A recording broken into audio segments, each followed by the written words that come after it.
something about singlehood. Some very strong statements, some very strong things passed across. Please listen. Thank you. So, they call you single, right? They call it a justifiable reason why they perceive you're not yet a man, because you haven't done what's needful, marriage. So they say you're approaching 35.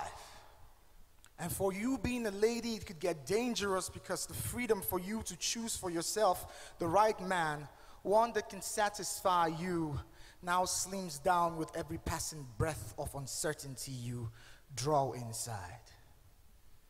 They fill your head with this beautiful tale of happiness complete only when you find the right one, making it look like your being single is a pandemic, a plague, a state that makes you the sad one.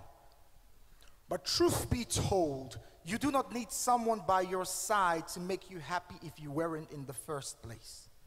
Because an unhappy you together with someone who is not or who is too would only produce a taste that could only be described to the tongue as awful. See, marriage is not the solution for sadness. Neither is it the cure for childishness. Now what we're having are people elevating human beings to be their gods, trying to find completeness in their spouses instead of Elohim. It's no wonder they keep falling into this state of cardiac arrest, they self-destructing. Now we're having young, fine, beautiful, God-given princesses stripping off their robes of dignity just to hear the brothers say, "Will you marry me?"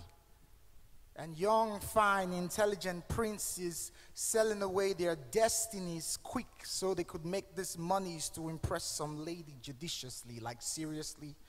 How belittling it is for us to reduce ourselves from that glorious heavenly state of mind simply because we're eager to procreate. Now, don't get it wrong here. Marriage is a wonderful thing.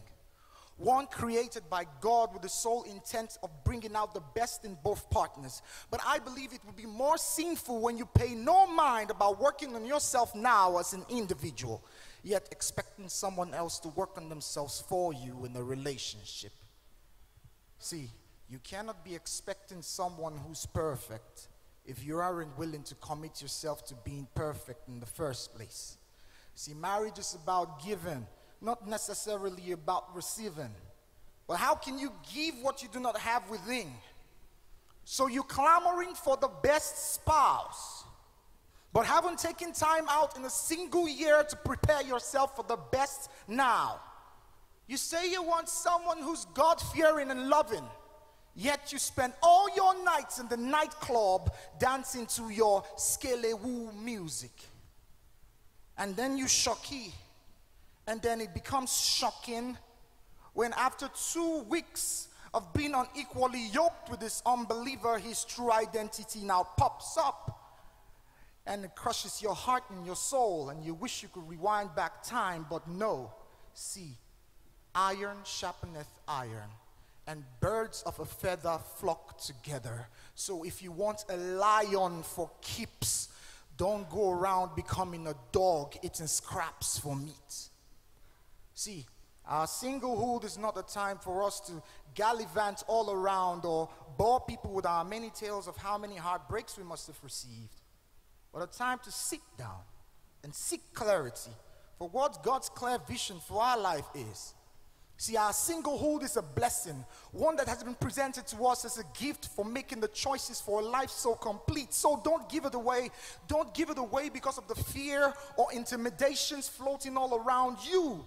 Give it away because with all of your heart you now accept all that you're about to get into.